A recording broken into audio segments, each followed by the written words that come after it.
What are you saying in your head? No, really.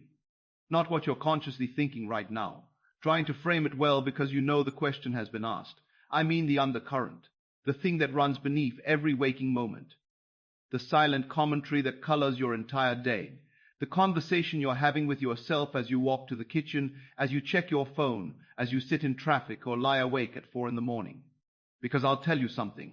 You may have discovered Neville Goddard. You may have set aside time each night to enter the silence, to construct the perfect scene, to feel the wish fulfilled as you drift into sleep. You may believe you understand that imagination creates reality.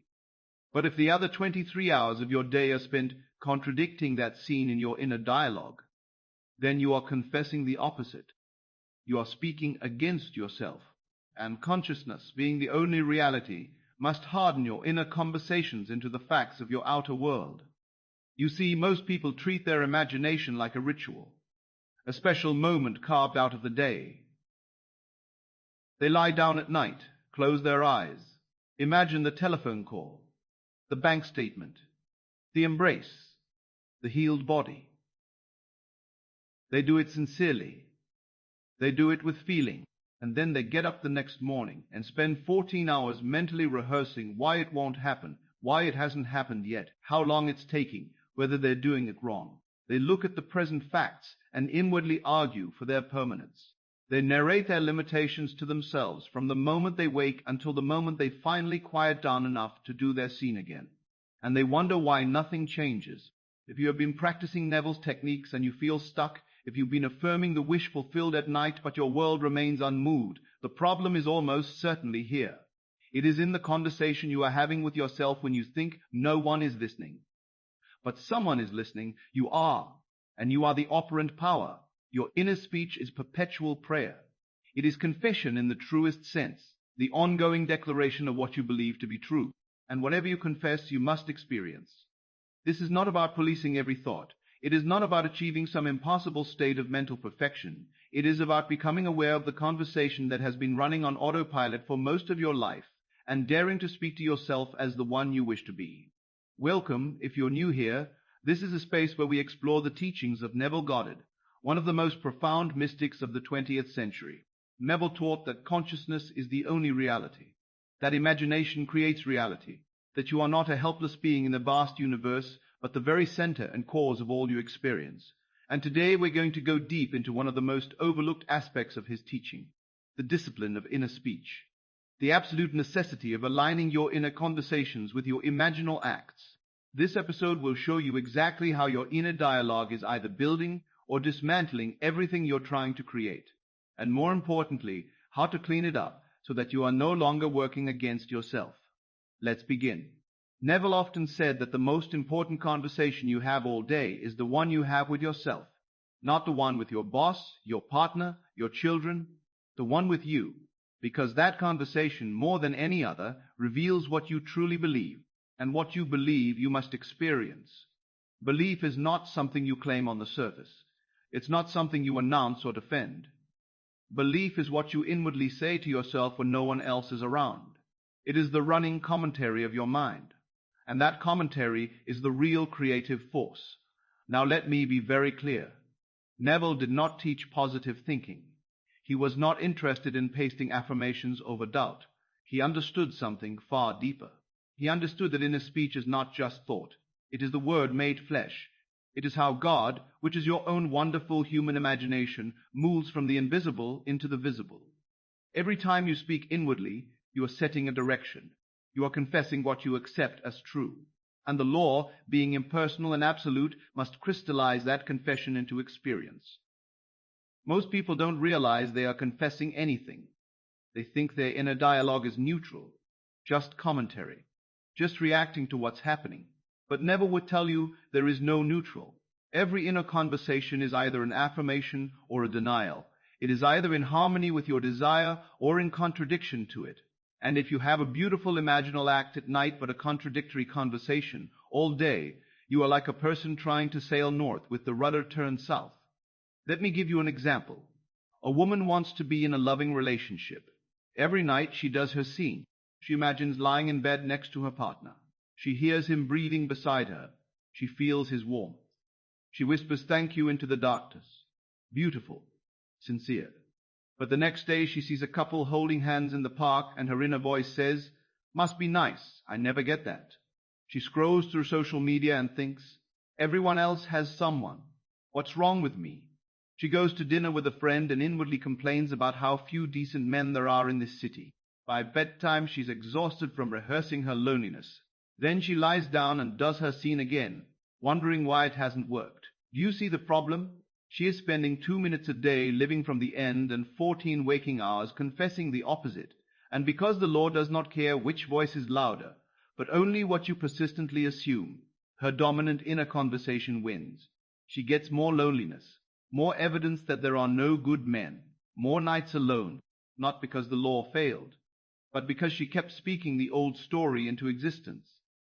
Neville once said, the world is a mirror, forever reflecting what you are doing within yourself, not what you are imagining in your quiet moments. What you are doing, and what you are doing all day long, is inner speech. You are in endless conversation with yourself about everything, about your body, your bank account, your relationships, your health, your work. You are narrating your life as you experience it, and in doing so, you are perpetuating it. Most people are so identified with this inner narrator that they think it's just reality being observed. But Neville saw through that. He knew the narrator is the creator. Change the inner conversation, and you must change the outer facts. This is why he insisted that imagination is not a once-a-day practice. It is an all-day discipline, a reorienting of how you speak to yourself about everything, not as someone trying to get something, but as someone who already is. Let me take you deeper. Inner speech is habitual. That's the challenge and the opportunity. You've been speaking to yourself in a certain way for years, probably since childhood. You inherited patterns of speech from your parents, your culture, your early experiences. You learned to narrate lack, to rehearse problems, to brace for disappointment. And because you did this mostly unconsciously, it became your default. It runs in the background like an operating system. And most people never question it. They just assume that this is how thinking works. But Neville would say no. This is not neutral thinking. This is confession. This is prayer. And if you are praying all day for limitation, limitation is what you must receive. So the question is not, how do I manifest faster? The question is, what am I confessing all day long? Because manifestation is not a separate event. It is the natural outcome of inner speech made habitual. If your inner speech is aligned with the wish fulfilled, manifestation is inevitable. If it is not, no amount of nighttime visualization will override it. Now I know what some of you are thinking, but I can't control my thoughts. They just come. And you're right. You cannot control my thoughts. They just come. And you're right. You cannot control what arises in your mind, but you can choose what you dwell on. You can choose which thoughts you speak inwardly. You can choose whether to entertain the inner argument or gently redirect it. Neville called this the discipline of controlled inner talking. Not thought suppression, not pretending everything is fine, but consciously choosing the inner conversation that matches the state you wish to occupy. This is not about lying to yourself. It is about telling yourself the truth from the end. If you are healed, how do you inwardly speak about your body? Not, I hope I get better. Not, I'm working on my health. But perhaps, I feel wonderful. I'm so grateful for my energy. My body is strong. That's how someone who is healed speaks to themselves. And when you adopt that inner speech before the outer facts have changed, you are doing what Neville called assuming the feeling of the wish fulfilled. Not just in a scene. All day. In every inner conversation. Let's go even deeper. Neville taught that your inner conversations create your inner state, and your inner state creates your outer world. He often quoted scripture in a mystical sense. Out of the abundance of the heart, the mouth speaks. But he understood the mouth here to be your inner mouth, the words you speak inwardly, and the heart to be your inner mouth, the words you speak inwardly, and the heart to be your consciousness, the seat of feeling. So what are you saying inwardly, all day, from the abundance of your consciousness? Are you speaking from the wish fulfilled or from the evidence of the senses? Most people let the outer world dictate their inner conversation. They see the bank account and think, I don't have enough. They look in the mirror and think, I'm not attractive. They check their phone and think, nobody cares. And because they're reacting to what is, they keep recreating what is. They are locked in a loop. The outer world shows them limitation. They react with an inner conversation of limitation. They react with an inner conversation of limitation. They are locked in a loop. That inner conversation hardens into more outer limitation, and on it goes. But Neville taught the exact reverse. Don't let the outer world determine your inner speech. Let your inner speech, aligned with your desire, determine the outer world. This is what it means to walk by faith and not by sight. Faith is not hoping for the best. Faith is inner speech that assumes the best is already true. It is daring to narrate from the end, even when the senses scream otherwise. Try it. Right now. Think of something you want. Don't complicate it. Maybe you want financial freedom. Normally, when you think about money, what do you say to yourself? Be honest. Do you rehearse bills? Do you inwardly complain about prices? Do you think, I can't afford that, a dozen times a day? That's your confession. That's what you're praying. And the law must say yes. Now imagine speaking to yourself differently. Not once. All day. You see a price tag, and instead of flinching, you inwardly say, I have more than enough.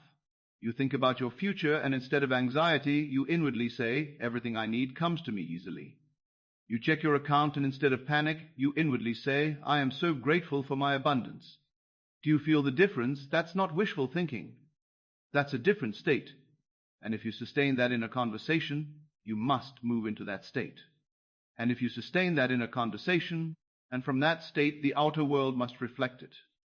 This is the real work, not the scene you do at night, though that is important. The real work is maintaining the inner conversation of the wish fulfilled throughout the day. Neville called this living in the end, and most people misunderstand what that means. They think it means pretending everything is already done and ignoring the present. But that's not it. Living in the end means you speak to yourself, inwardly, as the person who already has what you desire. You don't talk about it as future. You don't beg for it. You don't wonder when. You simply assume it. And that assumption is expressed through inner speech. Here's a story Neville told in one of his lectures. A man came to him desperate for work. He'd been unemployed for months. Every day he applied for jobs, and every day he heard nothing. He asked Neville what to do. Neville told him, stop saying inwardly that you are unemployed. Stop rehearsing the rejection. When you think about work, inwardly say, I have a wonderful job. I am gainfully employed. Say it until it feels natural. The man did it.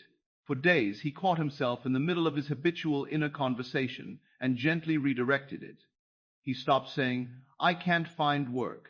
He started saying, I am employed. Within a week he received a call. Within 2 weeks he was hired. Now some would say that's coincidence. But Neville would tell you there is no coincidence. There is only consciousness pushed out. The man changed his inner conversation, which changed his state, which changed what he was broadcasting into the world. And the world, being a mirror, had no choice but to reflect that back. So the question is, what are you confessing about yourself all day? About your worthiness, about your body, about your relationships, about your creative work, about your relationships, about your creative work. Because whatever you are inwardly saying, you are outwardly experiencing. Not tomorrow, now.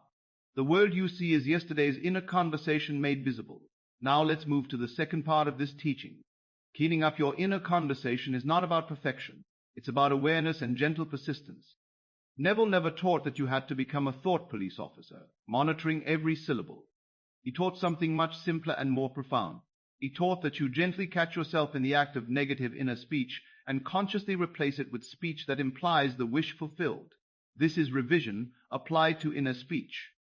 Most people know about revision as a technique for rewriting past events. But you can also revise your inner conversations in real time. You notice yourself inwardly complaining about how long something is taking. You stop. You revise. You inwardly say, it's done. I'm so grateful. You catch yourself thinking, this never works for me. You stop. You revise. You inwardly say, everything works in my favor. This is not denial. This is creation. Because remember, consciousness is the only reality. What you are saying inwardly is more real than what you're seeing outwardly. Neville would often say, Assume the feeling of the wish fulfilled. And people hear that and think it's only about the imaginal act at night. But he also meant assume it all day through your inner speech, because your inner speech generates your feeling. If you inwardly say, I'm broke, you feel broke. If you inwardly say, I am abundant, you begin to feel abundant. The feeling follows the word, and the world follows the feeling. Here's another story. A woman wanted to heal a chronic illness. She'd tried everything. Doctors, diets, supplements. Nothing worked. She came to Neville's lectures and heard him speak about inner speech. She realized that all day, every day, she was inwardly talking about her illness. She was narrating her symptoms to herself, complaining inwardly about the pain, wondering how long this would last. She was confessing sickness. So she decided to stop. Every time she caught herself inwardly talking about the illness, she stopped and said instead, I am healed. I feel wonderful. My body is whole. At first it felt absurd. Her body was still in pain, but she persisted. She treated her inner speech like a garden, pulling the weeds of negative confession and planting the seeds of health. Within weeks, her symptoms began to fade. Within months, she was healed. The doctors called it spontaneous remission.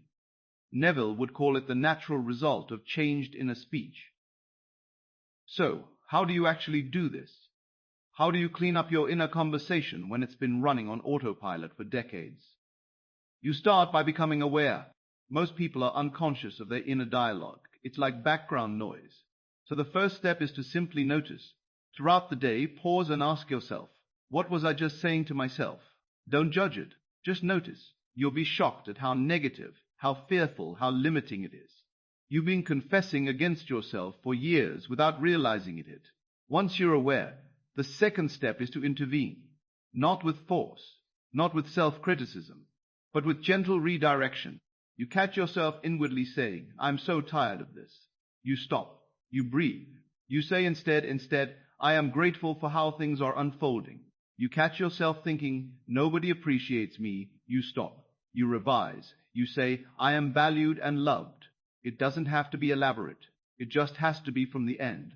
The third step is repetition. You don't do this once and expect everything to change. You do it again and again until the new inner conversation becomes as natural as the old one. This is what Neville meant by persistence.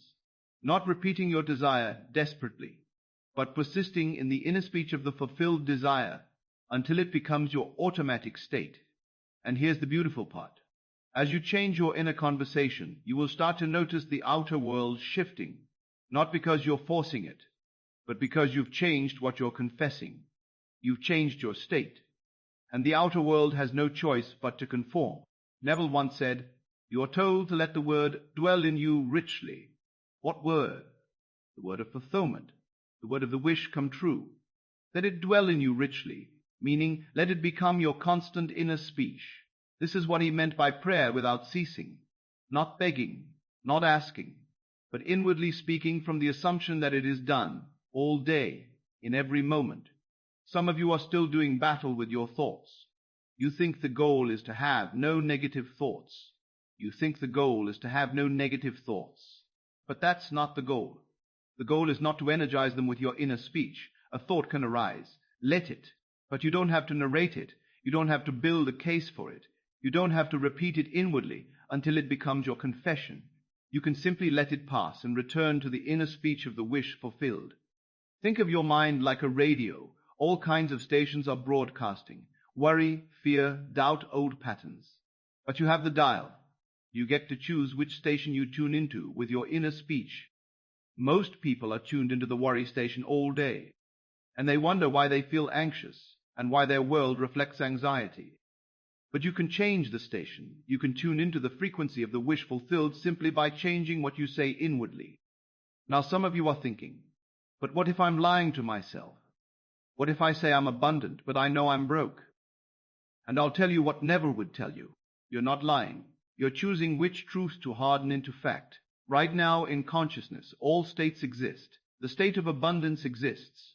The state of a lack exists. They are both present possibilities. Which one becomes your reality depends entirely on which one you assume.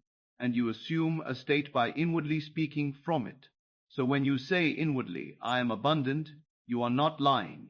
You are selecting, you are choosing to occupy the state of abundance in consciousness. And if you persist, it must externalize. This is the great secret. You are not trying to create something out of nothing. You are selecting from an infinite array of possibilities that already exist in consciousness.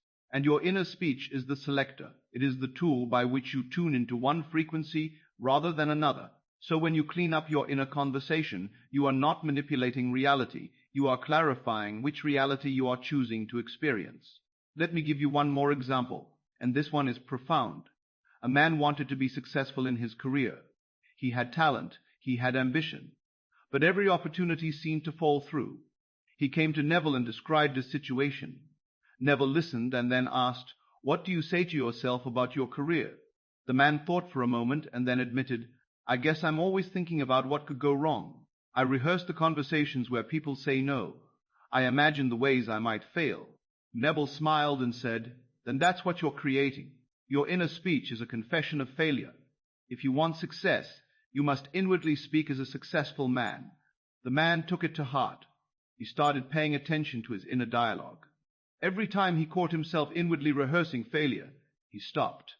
He revised. He inwardly said, "I am successful. People say yes to me. Opportunities come easily." It felt strange at first, but he kept at it, and something shifted. Not just externally, though that came too, but internally he started to feel like a successful man. He walked differently, he spoke differently, he showed up differently, and within months the outer world caught up. Opportunities appeared, conversations went well, doors opened that had been closed. Was it the inner speech that did it? Absolutely, because the inner speech changed his state, and his state determined what he encountered. So here's the practical application.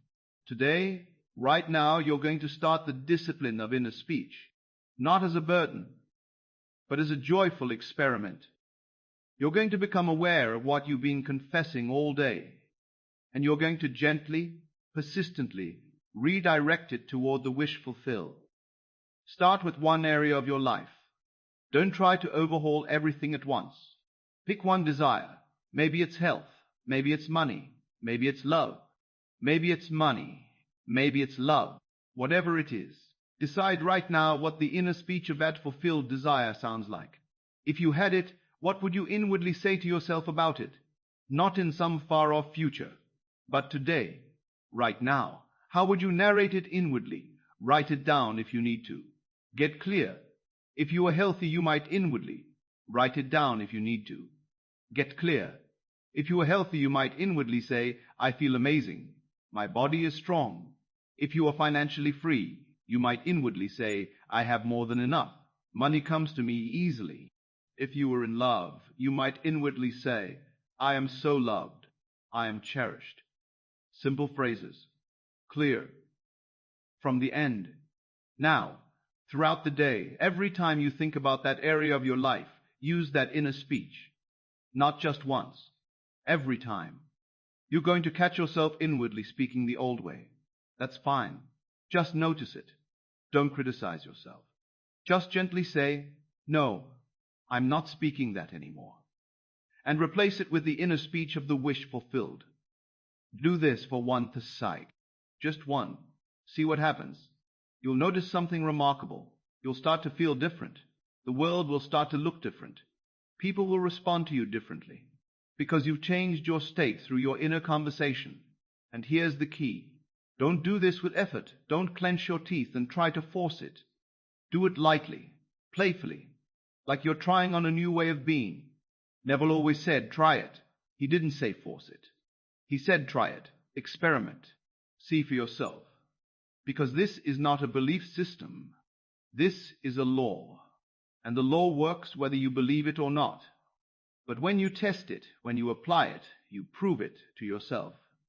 And once you prove it, you never doubt again. As you go through your day, practice this. You wake up in the morning. What's the first thing you say to yourself? Is it, "Oh, another day"? Or is it, "I am so grateful for this day"? You look in the mirror. What do you inwardly say? Is it critical, or is it kind?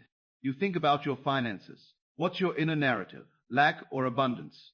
You think about your relationships. Are you inwardly complaining or inwardly appreciating? Every moment is an opportunity to choose your inner speech, and every choice is a vote for the state you will occupy. String enough of those choices together, and you will find yourself in an entirely different world, not because the world changed, but because you did. Here's another practice. At the end of the day, before you do your imaginal act, do a quick revision of your inner speech. Sit quietly and review the day. Notice where your inner conversation was negative or contradictory. Don't dwell on it. Just notice. Then revise it. Replay those moments in your mind, but this time with the inner speech of the wish fulfilled. This does two things.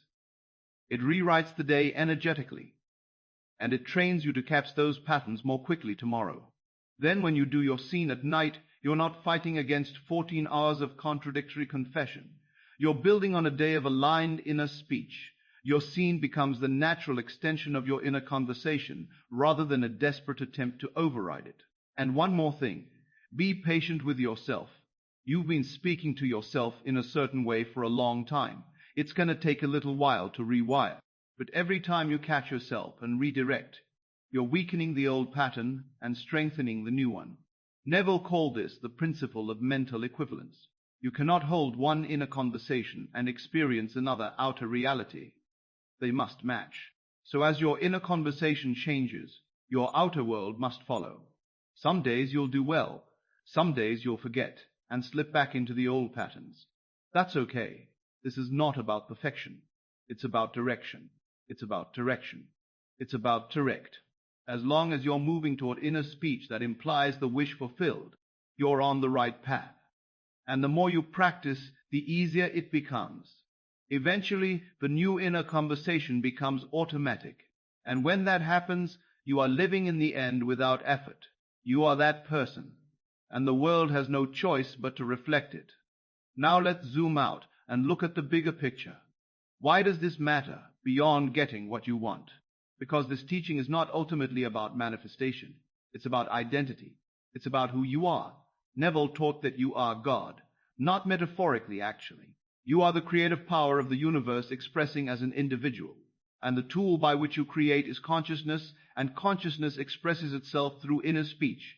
So when you change your inner conversation, you are remembering who you are. You are stepping into your true identity as the operant power. Most people live their entire lives as victims of circumstance. They believe things happen to them. They believe the world is something outside of them that they must react to. But Neville taught the opposite. The world is yourself pushed out. It is consciousness made visible, and you are the consciousness doing the pushing. Your inner speech is how you push. It is how you mold and shape and direct the creative power that you are. So when you become conscious of your inner conversation and align it with your desire, you are not manipulating some external force. You are directing your own divine power.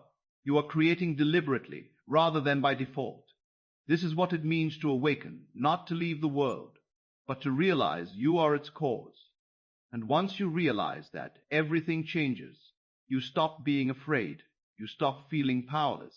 You stop waiting for permission or for conditions to be right, because you understand that you are the one who sets the conditions. You are the one who grants permission. You are the one who decides what is true.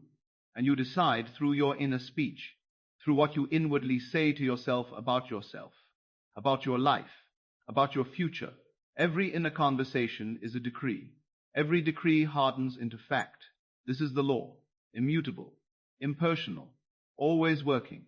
So the question is not whether the law works. The question is, what are you doing with it?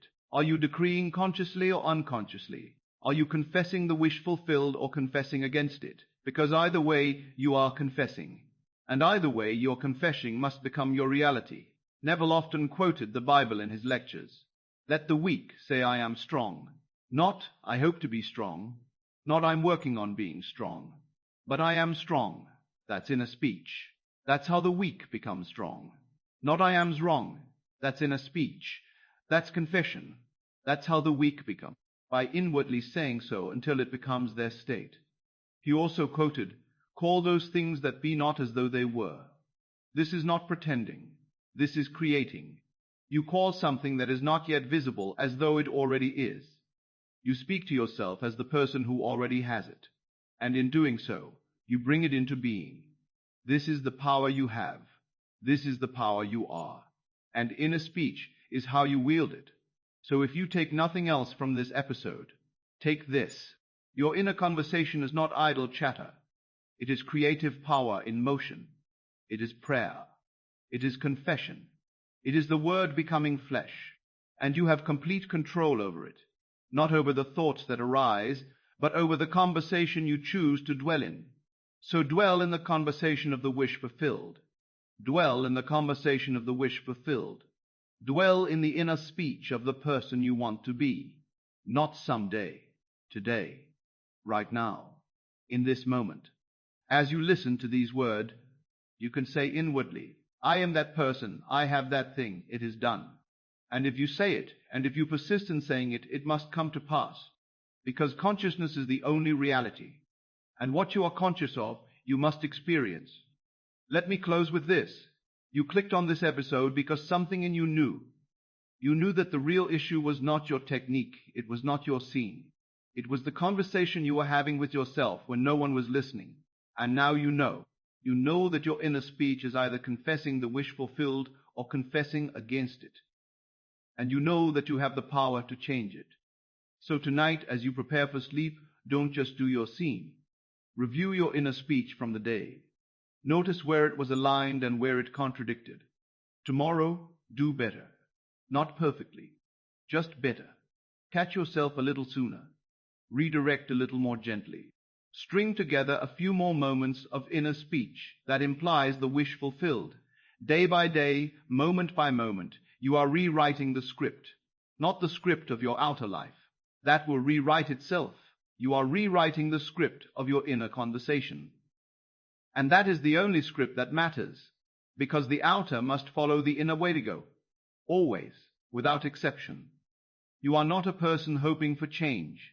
You are the created power choosing what to create, and you choose through your inner speech. So speak well of yourself. Speak the end. Speak as though it is already done, because in consciousness where all things are created, it already is. What are you saying in your head? From this moment forward, let it be the truth of the wish fulfilled. Let it be the confession of the person you have decided to be. And watch as the world, with absolute fidelity, mirrors it back to you. Go and speak it into being.